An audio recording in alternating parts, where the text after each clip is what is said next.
Hello, I'm Dr. Stack, and this is an educational video discussing specific patients who require special needs. The most common patients we as pharmacists will encounter are the elderly. What's up? As you know, the elderly population is steadily increasing as healthcare continues to advance. With that being said, it is important to know that aging does affect the learning process. However, it does not affect their ability to learn. I am your pathophys professor. The elderly also have trouble distinguishing between tablets of similar shape, size, and color. So during patient counseling, it is crucial to make sure they understand what the medication looks like. This can be done through the show and tell process. Those are M&Ms? The elderly are our most loyal customers, and they value the quality of care from their pharmacists. With that being said, here are a few tips. Use large print on vials, aids to remind them when to take their medications, such as alarms or calendars. Even written information can be quite useful for them to take home and read at their own pace. And with that being said, the most important tip of them all is to remain friendly and professional. Again, I'm Dr. Stack. Thank you. And I have my medication. I'm going to be talking about wheelchair-bound patients. My name is Mallory Williams. I'm going to break it up into two components of what you should do when talking to a wheelchair-bound patient and what you should not do. You should be at their eye level. By being at their eye level, you are making sure they are active in the communication process with their prescriptions, and you want them to feel involved and for them not to feel like they aren't allowed to be because of their predicament of being in a wheelchair. And then second of all, you're going to want to decrease the distance between you and the patient. This is just going to build up upon your relationship with that patient more, because you want them to trust you and you want them to feel like you trust them with the responsibility of their prescription. What you should not do is pretty much the opposite of what you should do, just as a general consensus. You should not talk down to your patient. When you talk down to your patient, it's going to make them most likely feel like you're being derogatory or demeaning towards them, which is something that you don't want. You want them to feel respected, because you want them to feel like they have an active hand in the medication process, and they do, because they are a main component of that process.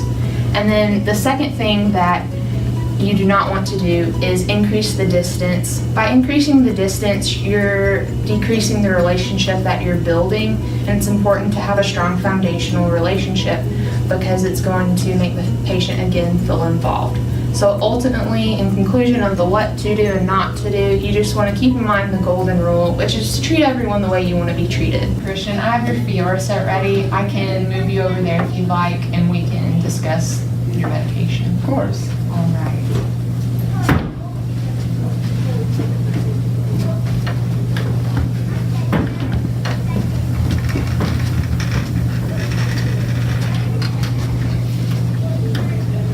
So, how is the Fiora set helping with your headaches? It works. It takes a long time for it to finally make the headache go away, but they're working. Okay, well, I can tell you to keep taking it, and then if this keeps progressing, you can call your doctor, and we can see if we can maybe bump up the dosage for you. Okay. But definitely call the pharmacy, call your doctor, and we can get that handled for you. All right. Yeah, do you have any other questions about your Fiora set? That's all. Thank you. Thank you. Have a nice day.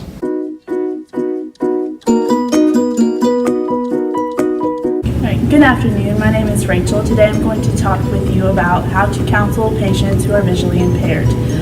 Number one of what not to do is yell at them. State clearly who you are in a normal tone of voice, but yelling at them won't help them see better. And point number two is leave or approach them without letting them know. You don't want to spook them by sneaking up on them, because sometimes their visual perceptions can be a little bit off. And also, if you leave them, you could leave them talking to themselves. Point number three is counsel them the same as you would any other patient. That is false. You want to use alternative forms of patient caring, such as different pill bottle sizes, so that they can feel the differences in their medications. Now that I have discussed with you what you should not do, I would like to demonstrate the things that should be done during the counseling of visually impaired patients.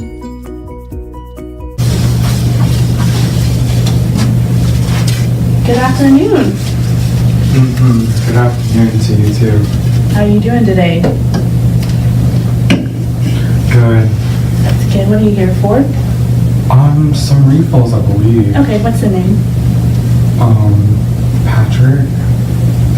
Last name, Laborde. Okay, I think I've got you right here. Does 4 sound right? Yes. Okay. All right. I've got your Omeprazole, your Advil, some metformin, and some Plavix. Does that sound right? Yes. Okay.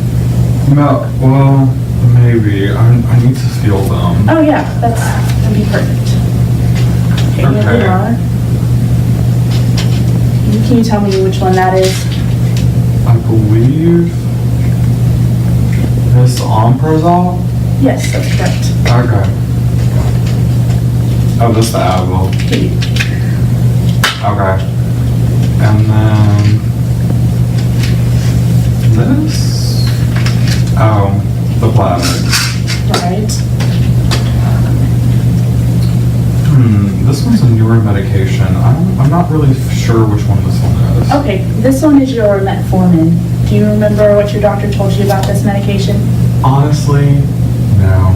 No. Okay, this one is for diabetes. Oh, You remember what I'm yeah. talking about? Okay, yeah. You're That's gonna a new development for me. That's a new development. Okay.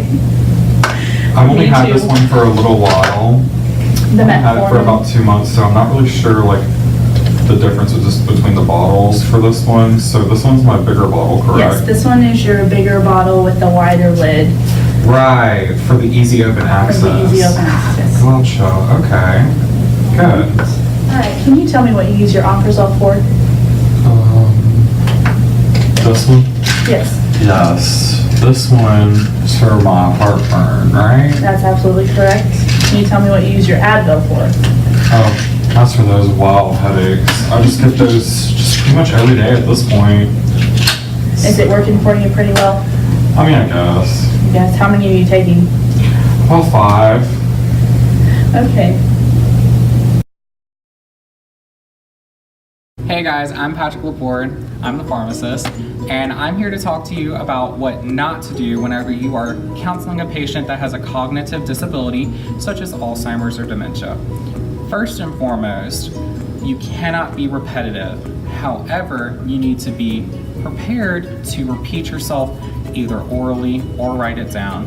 It's gonna happen and you just can't get frustrated. That's the biggest part of this point. Secondly, you have to make sure you're not counseling them in a crowded area. Because if you're doing that, that's really gonna take away from their learning process and them being able to understand exactly what you're talking about and what you're saying. They're gonna be focused on you if you're in a private area where they're just you and them. And lastly, and most importantly, you cannot be hasty or patronizing during your counseling session with these patients. And what I mean by this is, you really do need to take your time and sit there and really try and make sure they understand what you're trying to say. Because if they don't, they're not going to understand what they're saying, what you're saying while you're at home and what they're doing. Finally, you cannot be patronizing. These are people just like you. In addition to that, they're not any less of a person than you are, and they're just trying to get their medication in just like everybody else. I will be showing you exactly how to counsel a cognitively disabled patient in the perfect way. The last time I ate Mexican, so yeah. What? I don't know. Hey, are you ready to get your refills today? Refills. Yes, your refills. What are those? It's just like, Oh, and then he's like over there you're coughing, getting and some. I don't want to These are like them. you were sitting right there. Right here. What? I'm the human. Oh. We might need to move somewhere private so you can really hear and understand what I'm saying. Is that okay, ma'am? Ready to take a Would you move nap. to this private room? Tired waiting at the All right. pharmacy. Ready to go. Let's come around here. I can agree with that. It's so much Yes, gas. ma'am. Like, Right over here. All right. Now that we've moved to a more private area, do you have any questions about your medication, or how is everything going? Good. Okay. All right. So how are you taking these two medications of yours? I know that you have a Fioricet and a Beetle right here. A what? Oh, your Beetle. You've been taking this for A so beetle? long. No, not necessarily a beetle, ma'am. It's a Beetle. Oh, I remember those. Oh, yes. Right here. And then we also have your Fioricet. What was that one again? Your Beetle, ma'am. Oh, okay. Yes. And then now we have your Fioricet, What's this one for? your headaches. Because you know you get them pretty frequently, if I remember correctly from last time, right? Right. Oh, okay. Do these look correct? Yes. Okay, good. All right. Also, so I can get you something printed up real quick that has all big pictures of your medications. So they'll have a picture here, your Beetle, and then we'll have a picture here of your Fioricet, and it'll tell you how many times a day that you take it, and then it'll tell you on what days of the week you take it. Does that sound good? I can get that printed out and mailed to you. Yes. What do I use the Beetle for? I actually don't know. Hey guys, I'm Dr. McNair and I'm here to talk to you about how to communicate with patients who have a hearing impairment. Let's talk about the don'ts. 1, don't shout at the patients. Some patients can find this very offensive. 2, don't speak too fast. A lot of patients depend on your lips to communicate and they read your lips when talking, so don't speak too fast. 3, don't stand on one side of the patient. When counseling patients who have hearing impairments, it's always important to stand directly in front of the patients.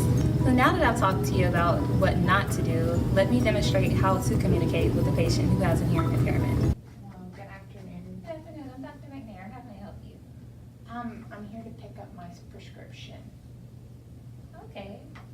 What's your name? Becky, Okay. And your date of birth? September 1932. All right, looks like you're picking up one medication. Yes, ma'am. All right, I'll get that for you. Okay, this is Bactrim. It's an antibiotic for infection. With this, you want to make sure you take, the directions are to take 1 tablet 3 times daily. And you can take this with or without food. If your stomach is upset easily, you might want to take it with your lunch or your dinner. Also, make sure you take this with a full 8-ounce glass of water. Can you repeat back to me what I said to you? It's 1 tablet 3 times a day, and I should take it with food. Right. Okay. So, what questions do you have for me? I think that's all for today. Hi, I'm Brandon, and today we're just going to show you how to talk to a patient that has suicidal thoughts. Hey Mallory, so I see that you're coming in early for your prescription. What's been going on? Yeah, there's been like a buildup of things, and so I feel like my prescription's not working that well, so I've been taking it more than I probably should, and Look, I can offer you some help. Would you like some help? yes. Well, here, I can write you the number 1-800-SUICIDE hotline. Please do call that number for some assistance. I would like to get back with you and see how you're doing. Okay, thank you. Today, I'm going to show you what not to do when talking to a suicidal patient. Mallory, what are you still doing here? Have those medications haven't been working for you? No. Why not? Like, I gave you so many times. I gave you so much already, and you're coming in earlier and earlier every month. There's probably a reason why I'm coming in early. What's the reason why? It's hard. Look, Mallory, like, I have other patients to see, and you just need to know that you're gonna be fine, okay? Just, you have to get through it. You don't know the life I'm leading. Look, Mallory, I have another patient to see right now. I'm gonna have to let you go, okay? I hope to see you again soon. Guys, if you have your Bible out, go ahead and turn to Romans 12:13. Share with the Lord's people who are in need. Practice hospitality. I really feel as if this means that it takes a special person to really be able to take the time out of their day to help somebody who's really in need. These patients that have blindness, hearing impairments, or even memory disabilities really need a lot of help. And us as pharmacists really should take the time and effort to really help these people out. And I think that Dr. Nesbit has really instilled in us these values, and that as pharmacists we do need to take the time to really make everybody feel special and feel like they're helped out.